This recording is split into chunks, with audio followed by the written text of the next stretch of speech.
Today we're joined by Zoe Ogden, People Director at Impression.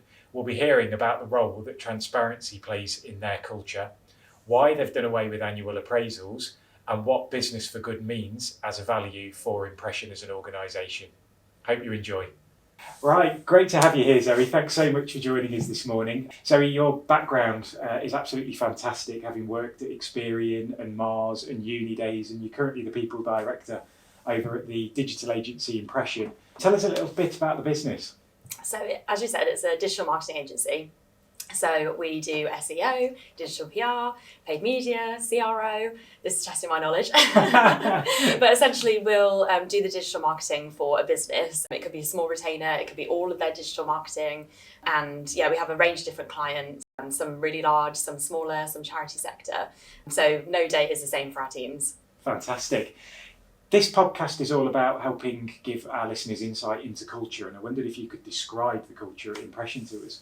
Yeah, absolutely. Well, it's something that I feel very proud of because I know that we do have a really strong culture. And if I could just describe in a couple of words, I guess I'd say collaborative, supportive, community. And they're words that when we ask our employees, how would you describe Impression? The words that keep on coming up all the time. So the fact that I think everyone sort of supports one another, but like in more than just a work capacity. So I think that's where culture really starts to kind of embed. It's about more than just you turning up at work and then turning your laptop off. It's where people actually like care about you as an individual and as a person. And at Impression, we definitely have that.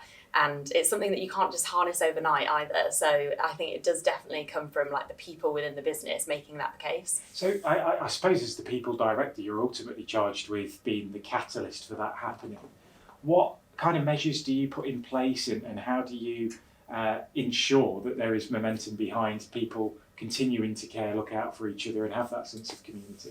It's interesting because I have had times in my career where maybe the culture has sort of been given to the people team to sort of do. Imposed. Yeah, it's like, oh, culture, that's your job. So like, it's my job to make the culture good. And if it's not good and if people aren't happy, then it's the people team's fault. And thankfully, I think people have realised that that's not the case. But at Impression, that's certainly not the case. Like culture is derived from each of us. Like all of us have a part to play in that, and everything that we do, it's about the shadow that you cast. We kind of talk about that quite a lot, about how, you know, it's the difference that you make, the impact. We use that word so much, but it's because it like relates to so many areas of things that we do, our impact on our clients, but our impact on each other. So thinking about the way in which we talk to each other, make someone new feel welcome, even when someone's leaving us, like we want them to feel part of the community still so that they can represent Impression, you know, afterwards. And that has happened, which is lovely as well. We've got some people who, you know, no longer work for us, but still champion us. So it is about, you know, thinking the difference that you're making, like even when you think that no one's watching you, there are things that you do that just have that kind of an impact and effect on other people around you. So we really try to make people aware of the difference that they can make, and regardless of what role you're in the business, like you contribute to that culture. But there are obviously, you know, certain things that we have got in place that are a bit more formal, of course. So things like the fact that we have a weekly check-in for our team. So it's just something very quick and easy that they can rate their week.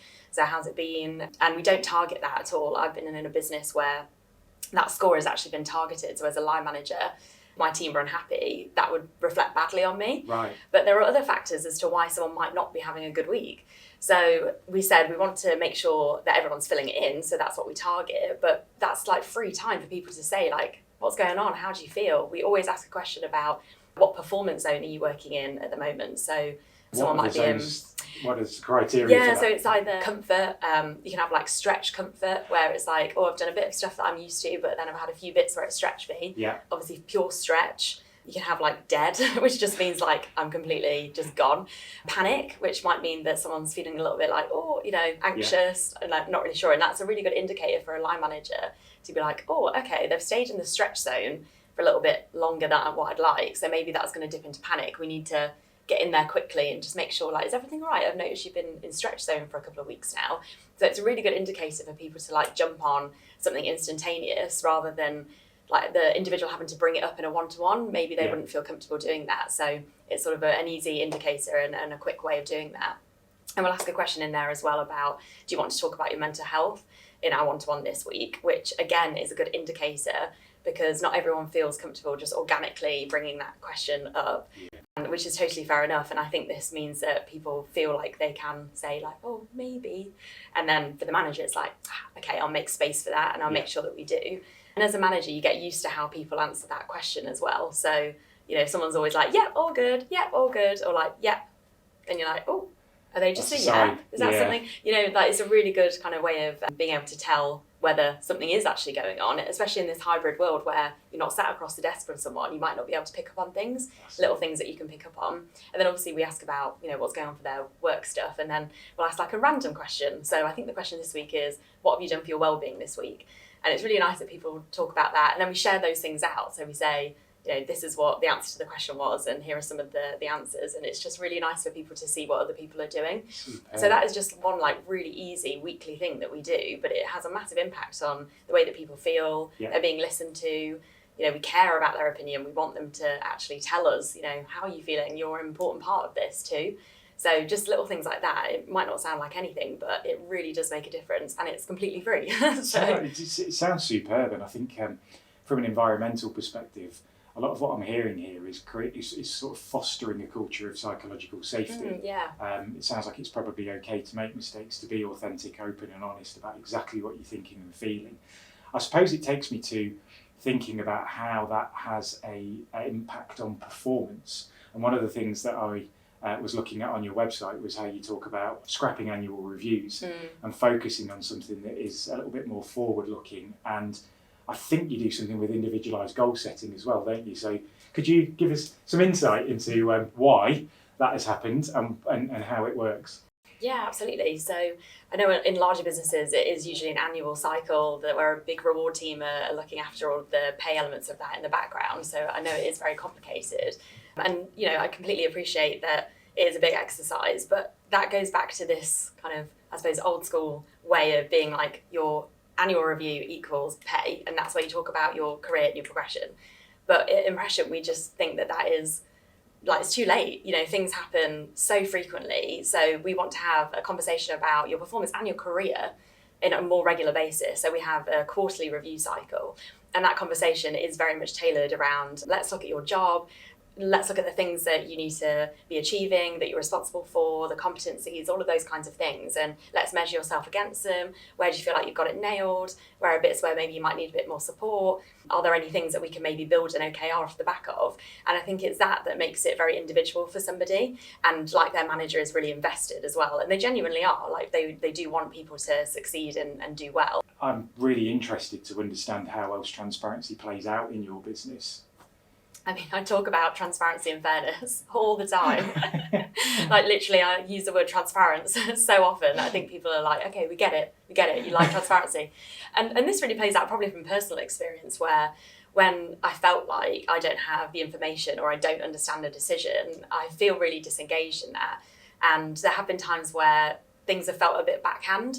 So people are having conversations in a room, you used to call them like secret squirrel conversations, and then someone would come out of that room with a 10k pay rise, and you'd be like, sorry, what? How does that work? And and especially in HR, I was always privy to more information within a business, but I used to think like, it's really unfair. Like, I don't understand why certain things aren't shared with everyone so that everyone is on a bit of an even keel with that. Obviously, there are certain confidential things in a business that has to be kept to just the leadership team and then rolled out when it's ready. But there's things like job descriptions. I mean, why wouldn't that be shared with everyone? Or salary bands. So when I joined Impression, they were already very great at sharing a lot of information anyway. But we really formalised that we would share every single salary band within our business. And the way in which we do that is that we have like a starting salary. So you're sort of starting out in the role. And then you've got 3 sub-levels before you move on to like the next level. And it's really clear what's expected at each of those sub-levels. So it's almost like helping you understand like, how do you get to the next bit and see more reward more regularly. So again, you're not waiting potentially like a whole year. You might see a slight increment. It's really obvious as well, like how that could then look in the future. It's not just about the next 12 months. You can see what your next 5 years might look like in terms of salary. So transparency, fairness and honesty are massive for your culture internally. How do those values play out externally when we put it through the lens of something like CSR? What do you guys do as a business in that space? Yeah, so our values are really, really important to us, and one of them is business for good. This year we actually achieved our B Corp status, which was Wow. amazing. And like, honestly, a lot of work has to go into that. Like, they don't just give that out lightly. You have to do a lot of stuff and make sure that things are working and, you know, and being real. Yeah. So that is something we were really committed to doing, and it definitely feeds into our sustainability goals, just from, you know, thinking about our partnership with ecology around planting trees, to even things like we don't send out any merch. And we have had people in the business be like, oh, it'd be amazing to send like welcome packs to new starters. And I totally agree, like that is always lovely. But how can we send people like plastic stuff that they might not want, that might just go in a landfill, and we paid for like, you know, emissions of delivery? Just doesn't really align with that value. So we have to be really clear on the fact that people can come in on their first day, go in the merch cupboard and take what they want, but we don't want to have to, you know, be responsible for any kind of unnecessary things in the landfill. So it's just things like that you have to think about. And then when it comes to like clients as well, we are quite specific about the clients that we'll work with, in the same way that obviously clients do due diligence and make sure that you're the type of business that they want to work with. It does go both ways. So we wouldn't take on any clients that don't speak to our values, or even, you know, don't treat our staff members with respect and in the way that we would. So, you know, we have had to have conversations in the past with clients about the way that we would want to operate, and, you know, give them reminders about our team are there to support you and help you, and you have to be respectful. So I think that, you know, everything that we say and do internally, we are really trying to live and breathe externally. I'm really interested to understand your style of leadership. So could you articulate that for us? Well, you'd have to ask my team. Well, good point. What would they say then? If I asked your team, what would they say? Well, actually, I had a new starter in my team this week, and Yeah. when we had that conversation about what's your style, what's my style, I always just say I am very laid back and I will trust you until you give me a reason not to.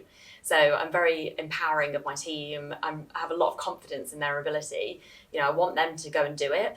I have worked for leaders who have taken my work and used it as theirs and not mentioned at all. I mean, I'm sure we've all had that. And I just would never do that. I think I've learned from good leaders and not so good leaders in my career what I wanted to be when I then got the chance to take on a team. You know, I didn't want to be the kind of leader that was micromanaging. I didn't want to be the kind of leader that would do things like that, where they don't give credit where credit's due.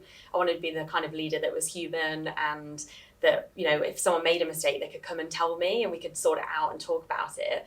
And the best leaders I've had have been ones where, rather than, you know, chastise me when I've made a mistake, which has happened, you know, I remember like being dragged in a meeting room, sat down, told that, like, you know, this is like the worst thing that ever could have happened, and I was like 21, and, you know, it was Make or break you that. well, yeah, it was literally that I'd left something. I'd printed out loads of important confidential documents, and unfortunately one had left on the printer and I didn't realise. And so I'd taken like a massive pile of 30 and just missed one. So if that was the other way around, like the way I would have handled that is to say something like, you know, okay, you know, it's not great. We really do need to make sure that we're looking at the confidential documents, making sure that like we've got everyone, because it is a shared use printer. You know, just really kind of a you know, reminder rather than a warning.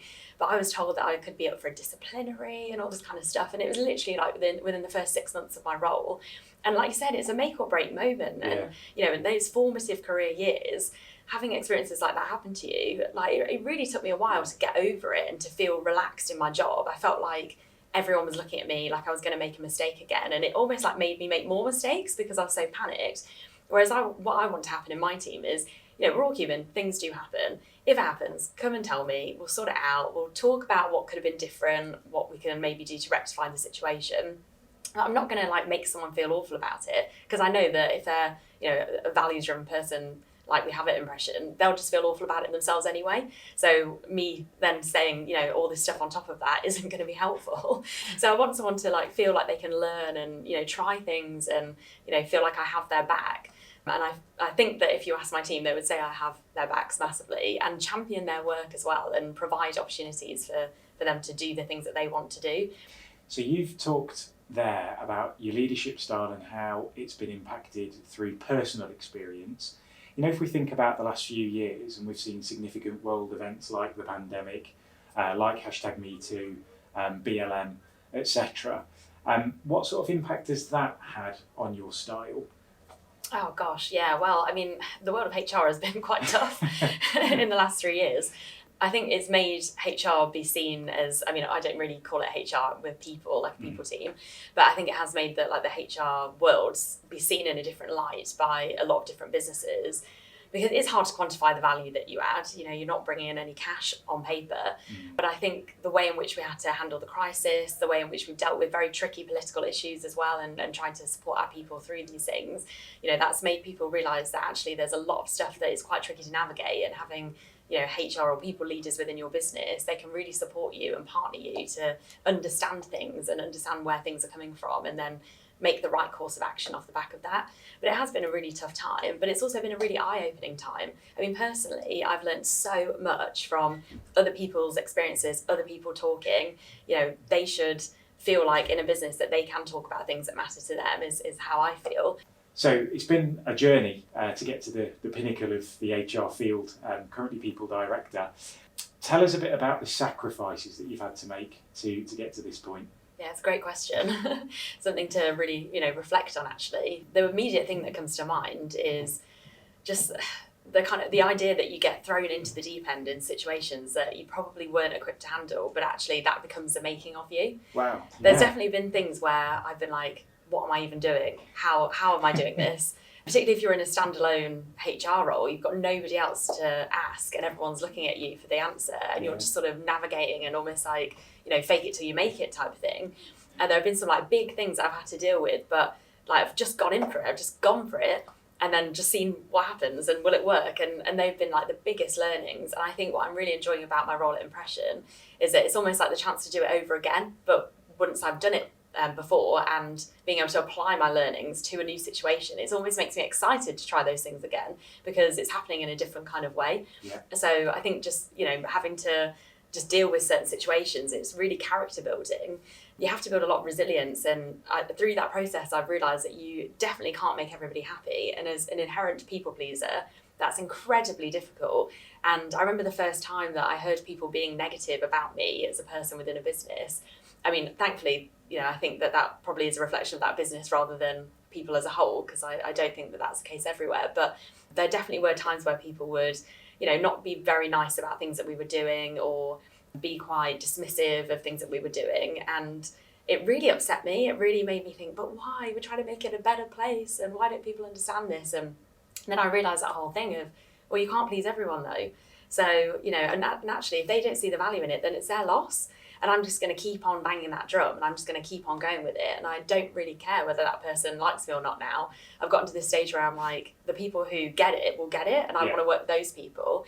And obviously I'll try and convince those people who maybe are on the fence about it. But, what Impression has taught me is that even if they're not sure on something, an initiative or something that I'm suggesting, they will listen, they will completely take time to go away and do their own research. It's not just a blanket no, or my stuff's shoved to another meeting. Like they really do make the time, and that's because they're so people focused. So almost like finding your tribe is so important, because you can then feel like you have the autonomy and the empowerment to suggest new things, try new things, and you shouldn't be ever convincing people that people are important. If you're working in a business where it's a constant battle and a constant struggle, that's not normal. Yeah. And that's something that I've definitely learned. And I had just months of that at one place that I worked in. It was really hard because it really grinds your character down. And you think, is it me? Is it because I'm saying it? Is that why they don't believe it? So it's really hard to kind of separate that sometimes from the work you're doing and the human element. And particularly when, redundancies, having to sack people, unfortunately, in situations, but you have to sort of, again, rationalise, I'm doing my job and I understand the reasons why this is happening, particularly if it's having to dismiss someone. It's clearly off the back of somebody breaking a policy, and again, everyone has free will and choice. So yeah, they might hate me as a face of the decision at this moment in time, but actually it's nothing personal. It's just because someone has to have an outlet for their anger. Often that is HR or people teams. And actually, as long as you can go to bed at night, one of my old leaders said this to me. I remember he and I were doing a dismissal, and it was a horrible one. It was really horrible. I mean, the person definitely should have been dismissed. They did massively break the policy, but they were crying, and I was 21 at the time of this happening, taking notes. And afterwards, he said to me, if I can go to bed tonight, clean my teeth, look at myself in the eye in that mirror, and just know that I did the right thing, then I feel okay and I can go to bed and I can sleep. Yeah. It's only when it still troubles me that it makes me question, did we do the right thing? But he was like, honestly, if you can feel like that was the right decision, regardless of how awful and how horrible the meeting is, you know it was the right thing, so stick by it. And that was a really great piece of advice, because it is hard being in a people role and you do want to make people happy, but at the same time you have to balance the business requirements. So what subjects do you think we need to be teaching the next generation at school? Firstly, I'd say financial. Right. Financial, but just personal finances, how it works, how money going into your account works, bills, council tax, all the things that I feel like people don't understand. I think that the next generation need to have more practical life lessons. Yes, okay, we could do maths, but it's more about how tax codes work even, just silly things like that always, when you see people start their first job, you always get questions from them because they don't understand. And why would they? Of course you wouldn't. I definitely didn't. And I only understand now because I work in that kind of sector. So I think just practical things about how to manage your own finances and what is kind of realistic in terms of budgeting and all those kinds of things is really important, which probably then leads me on to the next bit around how the economy works, especially when we're talking about inflation and cost of living crisis and all that kind of stuff. Even I'm having to do a lot of reading to get my head around okay, so where are we, what's going to happen, what's been predicted, all that kind of stuff, the implications of it. And I'm doing that because obviously in my role that's really important, but it's important for everybody else to understand how the economy works and how, yes, okay, inflation is 11% or whatever it is at the moment, but that doesn't mean that all salaries then need to be increased by 11% because that then perpetuates inflation and all this kind of stuff. Whereas I think on paper you look at it and you think, well, hang on, surely that equals that, but it doesn't. And I think those kind of practical, this is how it works, this is then how business then operates in that landscape, is just so vital so that people, again, are equipped with the information that they need to be able to make good decisions. And then, it is brilliant already because you do see a lot of this in the next generation, but just learning about, how to prioritise your own well-being, thinking about mental health and how it all operates in terms of the things that can impact that, the things that influence that, including financial well-being is quite a big one that can then impact your mental health, and just understanding a little bit more about the world around you. And this is something that I absolutely love, that a lot of our more junior employees, they ask a lot of questions that I think, God, when I was 21, I definitely wouldn't be asking my seniors these questions. But I love it. I always say this, I'm always ask questions. If you don't understand something, you should question it. I'm really interested to understand what the best bit of career advice is that you've received. Wow, that's a great question. So obviously I've mentioned that, that whole integrity piece is so important, and authenticity. I think that is really, really key, knowing who you are, your own boundaries, what you are happy to put up with in a way, what kinds of things are non-negotiables for you in terms of other people's behaviours or in terms of things that you're being asked to do. And again, it's great the next generation are questioning that and aren't just putting up with it. They're this isn't for me, I'll find another job, I'd rather be happy. And I think that's a really important thing. But I think probably the best thing, and it's a bit flippant, but the best thing that I'd heard was when I worked at Boots, and one of my managers, when I was really stressed about something that was happening and getting myself all worked up, and he just said, Zoe, we make shampoo. And that was literally oh yeah. And you're not in the NHS. Yeah. You're not a frontline worker where what you're doing it really impacts on other people. It does in a way, but not really. If you didn't send that email today, what's the worst that's going to happen? And we had a conversation about that on a train back from London last week. There was a couple of us talking. I think it was my boss actually was saying, we just send emails all day. I'll send an email to you, you send an email back to me. That's all we do. And, it is flippant. Put it in context. But it does, yeah. It really puts it into perspective that, actually, there is more to life than work. And remembering that and having that in the back of your mind when you're doing things. And when it does feel really stressful or you're really, concerned about things, that's just because you care about it. So that's, a lovely quality, actually. Yeah. But it should never feel like the pressure's coming from elsewhere. If you're putting pressure on yourself, that's a different thing. But there's a difference there. So having boundaries and making sure that, you're aware of when to switch off and what is important. It's just so vital to being able to do your job well and showing up for other people. Right, Zoe, we've reached the quickfire round. What's something that you've achieved that you're really proud of? So it's probably the Great Place to Work results that we've had over the last 2 years. So, we entered them because we wanted to just understand how we were benchmarking, but the results were absolutely phenomenal, to the point where Great Place to Work was saying to us, people don't get these kinds of results, by the way. Wow. That for me felt okay, we must be doing something right then. And then all of the comments coming through where people were responding to questions about what do they like and that seeing my work being referenced as part of why someone actually really enjoys being there, that was like a really validating moment. So it's a team effort, like that's not just down to me, but it felt like a really proud moment that I was in a business where we were being recognised externally for, doing all the right things. Brilliant. How did you react to your greatest failure? Oh, yeah, that's a great question. Well, beating myself up. Definitely. I mean, there's been times like I can't specifically think about like one biggest failure, because there are things that happen that just don't really go that well sometimes, and that's just part of life, isn't it? But I think as I've got kind of further on in my career, I've been a little bit more like resilient to that. So before, like if I think early days to a mistake or something happening, I would really punish myself. I'd really go like very introspective. Whereas now I think, even though I do that, still, to an extent, I try to think about, okay, like, well, why? Like, why did that not work? Why weren't they convinced by that? Or like, how come I made that mistake? Like, what was I doing that day? Like, and it's things like, was I rushing?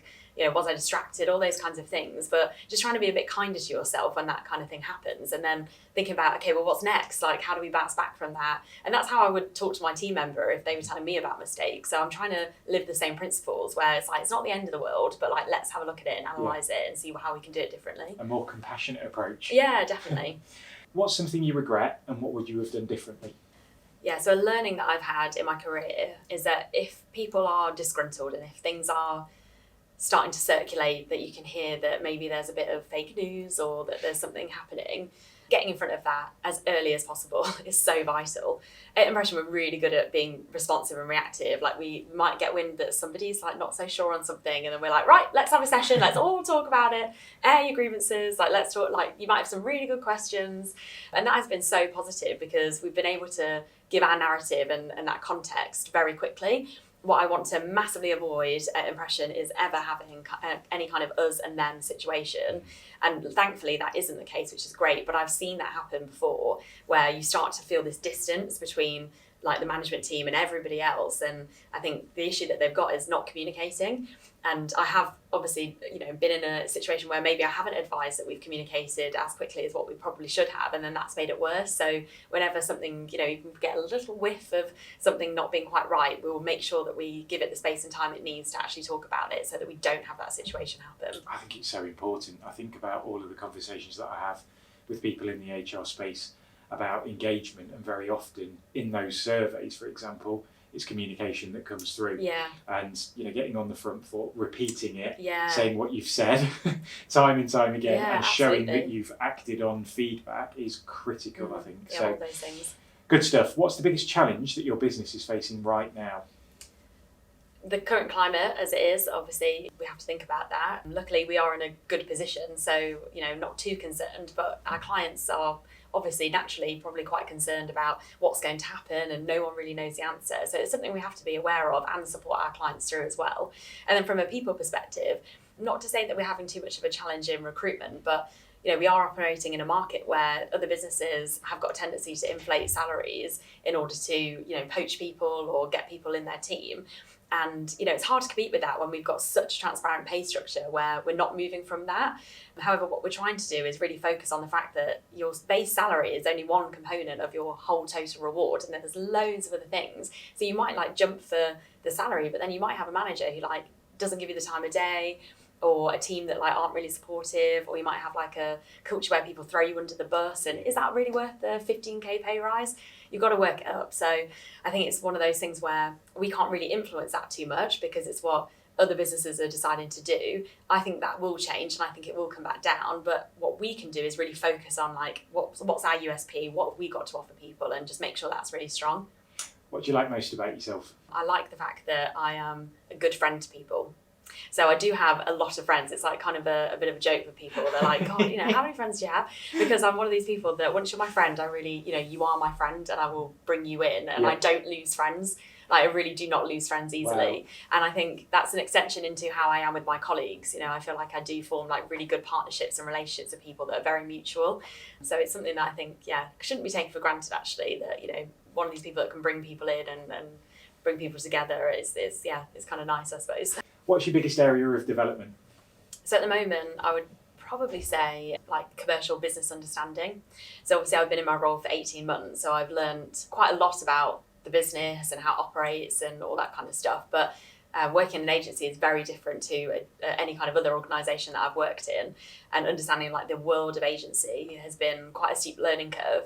But it's something that I'm really interested in and I'm really passionate about. So learning more about that and how I can then apply that to my world at Impression is so important. And getting closer to the financials and things that are happening is something that I really want to strengthen my position on, because I think for any good people leader, you have to be commercially aware and commercially driven. Tell us about something that you're passionate about. Oh gosh, so many things. Well, I'm really passionate about people enjoying their work, because you're at work for so long of your life. So if you don't like it, life's too short. So I'm really passionate about making Impression somewhere that should be a place that you want to come, that you wake up in the morning, you're like, oh, I'm really looking forward to that meeting actually. That's something that I feel really passionate about. And then I'm hugely passionate about people feeling like they can be their whole selves.